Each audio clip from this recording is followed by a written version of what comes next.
Hello ratbags, it's Jade with a Valheim video today, taking a look at the 10 essential mods you need to download. The modding scene is already sprouting up, and although Irongate are not officially supporting mods on Steam, they are still allowed the game to be modded on various different platforms, and the main one is going to be the Nexus site. That's where I have shown you guys how to download mods. So even if you're a complete noob, go and watch that video, I'll show you. It will take you through all the steps how you can download some of these mods. But today it's the 10 essential ones. These ones are not going to break the game. They're not going to make it too cheesy. They're not going to make it too wild. They're just there to help a little bit of quality of life, add a few little adjustments to help people that still want to take the game pretty seriously as it is its base intended way. And as always, the best in survival games news, Valheim updates. Make sure you got me subscribed. Let's go. So there's already hundreds of mods available for Valheim, but which ones to choose? Which ones are going to give you a great experience but maybe not go a bit too OP? I've picked out 10 what I think, my personal opinion, are essential mods that add a little bit of extra gameplay, refine stuff, help with quality of life, but don't go ahead breaking any of the immersion or the progression that you already have in a great fantastic game. Now the bepinex obviously is vital. You're going to need it if you want to load up a bunch of these mods. Just always remember that you download the file into a separate file and go ahead and click in the actual bepinex files, copy and paste all of this information, and you slot this directly into the Valheim game file. I've already shown a video of how to add all the mods, so I'm not going to be doing this for all of them, but just a brief one as it's the most important.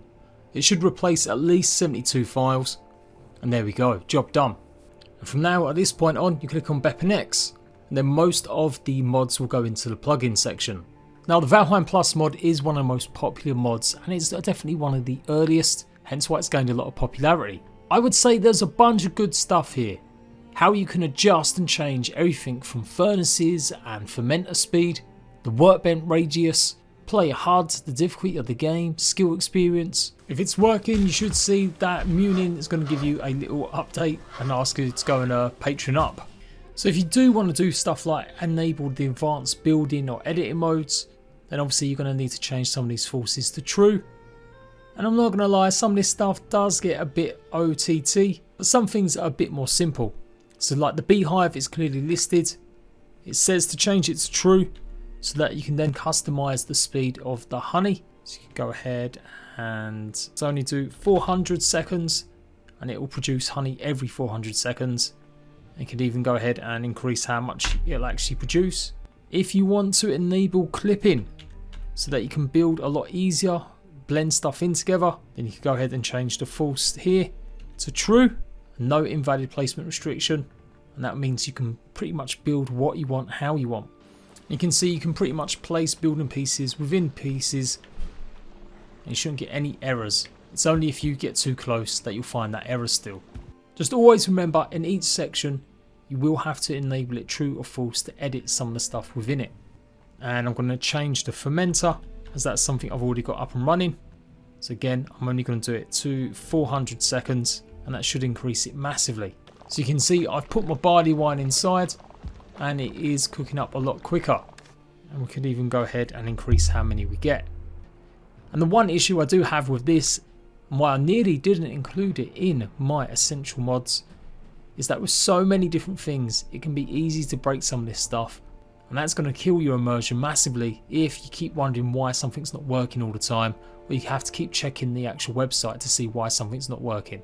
It's definitely a great one. I'd still say it's essential, but just be careful. If you're finding too many problems or issues, just uninstall it and go for some of the smaller ones on their own. And as I said, some of these options do veer on the real cheaty. It's up to you, I guess, though, how you modify your game. I got no problem. You cheat as much as you want.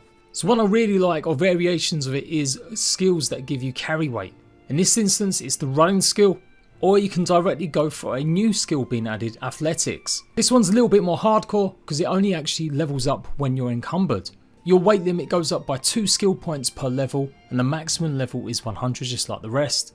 So definitely for more hardcore players, this will increase your weight carry to something like 500, and then when you add the belt, a 650 weight when you get to 100. It's maybe a little bit too hardcore. That's why I would personally go for the other one. It's a lot simpler to level up, and it does mean that you're going to be able to carry a lot more. So you can see I've got 510 carry weight, and that's because my skill at running is 21. You get 10 skill points per skill, so it should go up to 520 the next time I get a skill point. There you go, just improved my skill to level 22. And now you can see my weight has also gone up by 10 skill points, up to a maximum of 1000. It's well worth making sure you unpack all of your mods into a separate folder. So my one's going into my essential mods. And just simply copy and paste that in the plugins, just like that. And that's the only example I'm going to give. Like I said, go and watch the video if you need more help on how to download mods. I don't mind cheats or adjusting stuff. I just want some quality in life improvements. And one of them is having no stamina when I'm building or using a hoe. Some of you might feel like it really is part of the game. But I think a lot of you guys will probably be expecting it's quite nice to run around with your tools and not use up too much stamina. Like I said, some people might still think this is a little bit too cheaty. But for builders, it's absolutely essential. Especially legit ones that are maybe still going and getting all the resources, adventuring, and then just want to make a little bit of life a little bit easier when it comes to actually creating their builds. It works with a hammer as well as the hoe, and I'm not too sure if it's just because my stamina's pretty high, but it does seem that even using a pickaxe reduces it a little bit, the consumption, so you don't necessarily run out too quickly either. And the best bit of all, it doesn't affect the combat or the running. You're still going to run out of stamina whenever you're doing other stuff, so it's not too OP, it's not too cheaty. But it does mean you can go ahead and repair all sorts of buildings and not have to worry about the stamina drain hitting you. You get the idea. That's why I think this is essential. It keeps the balance of combat and adventuring, making sure you've got enough food to give you boosts to your stamina.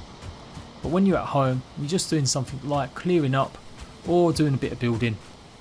It makes that life a little bit easier. Next one is quick stack. Pretty much does exactly what you think it will do. It will stack all of your resources much better. Instead of just adding brand new items to a new pile, it is going to nicely add it. So normally when you quick add, it doesn't always add it to that pile, but now it would have nice proper stacks. Next one is clock. Maybe a little bit of a bonus one, but I just like having a little visual glance at what time it is. This might break the immersion for some people, so you can change it from actual digital time, or analog time I should say, to at least just say an early morning, early afternoon, etc. So you can see the little clock in the top. If you want to change that, you're going to have to go and mess around with the actual config files, as nothing you can do in the menus will actually improve or make it bigger. If you're not a big fan of the font, you can go ahead and change it in the config files. From here, you just copy and paste the name of the font that you want to use. And if you want to increase the size of the clock, you can also go ahead and do that too. Change the colour, and you can even add a key to turn it on and off. You can even go as far as changing exactly what it says when it's going to be morning, night, afternoon, etc.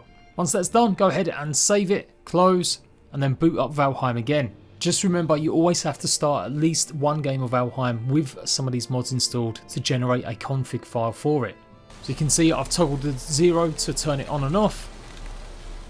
And there you go, I've got a nice brand new Norse font for my clock in the top of the screen. And like I said, you can make that bigger, you can make it smaller, and if you enable the key correctly, you should be able to turn it on and off. Next one is equipment and quick slots. Some of you guys have been asking how I have shown off armor in different areas. Well, this is it. It simply just adds the ability so you don't have to carry the armor in your inventory. So you can see it does exactly what it says on the tin. It's going to add more slots. Go ahead and equip, and it will appear in this little section here. You just equip it like normal, or you can swap things in and out, and you can even equip your weight carry belt in the utility box. Now, slightly less useful for me as I do use a controller, but you can also put some of your equipment in these quick slots. But for sure, definitely really good for people that want to utilise every single slot and have them tools in the right place at the bottom. Just simply swap out, and there we go. So this next one's craft, build, smelt, cook, fuel, pull from containers. Really catchy. I really like this one, as it does mean that you can go ahead and not worry too much about the range of items. You can effectively make a huge storehouse. I've got a bunch of resources, basics like wood and stone in this chest. And if I go ahead and click on the workbench, you can see I can go ahead and craft them items, even though I don't have them in my inventory. It literally pulls any resources in your chest nearby. And you can set and change the distance for this as well. So effectively you could build huge massive rooms or underground cellars, store all your items nicely and neatly, and have a lot more room outside for more workbenches or more decoratives, and just have it all in one spot. You'll also notice it does list how many I've got. So it's flashing up 71 wood, 20 stone. Likewise, I've got 10 flint, and you get the idea. It's another great little small feature. It works for all the crafting benches too. You just got to remember that you have got to have some of them items in range. Next up is discard inventory items. Now there is an actual code that you can use to get rid of things in the world, but you don't really want to be inputting that all the time. And something slightly similar is a recycle mod that recycles certain items too. So if you want to get rid of something completely and permanently, just click it and press the delete button, and that's it, it's gone out of your inventory forever. So alright, technically it's two mods, but you know, they kind of both do the similar things. The recycle one is going to recycle your items. Now it only recycles certain items. It'll open up, basically you look inside the chest, and instead of take all, you can click recycle. It seems to recycle anything that you've already discovered the recipe for. You won't be able to recycle brand new items or things you've been given.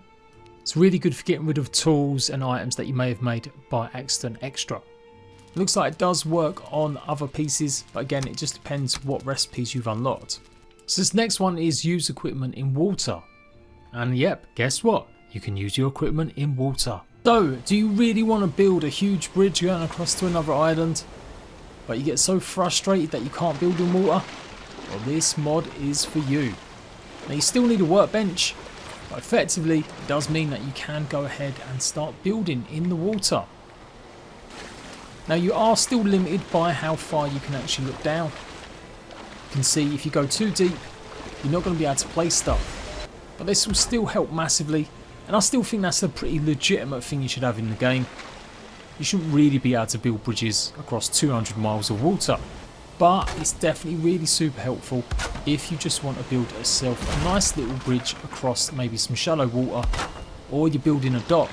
And one of the most important things is it fixes the problem in the swamps.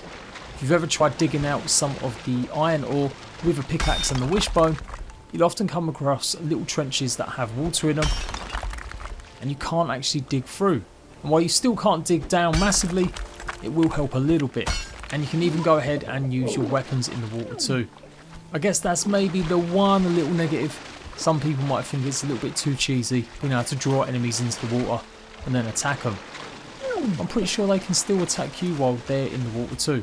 So there we go, that's my 10 essential mods. I will be taking a bit more of a look at some of the crazy ones, some real game changing ones, textures and stuff like that. I love this stuff. I love being able to adjust and change how games play, but I thought we'd start it off lightly for the people that just want more of the base experience. Let me know what mods you're using, what ones you recommend, and I'll see you right back for more soon.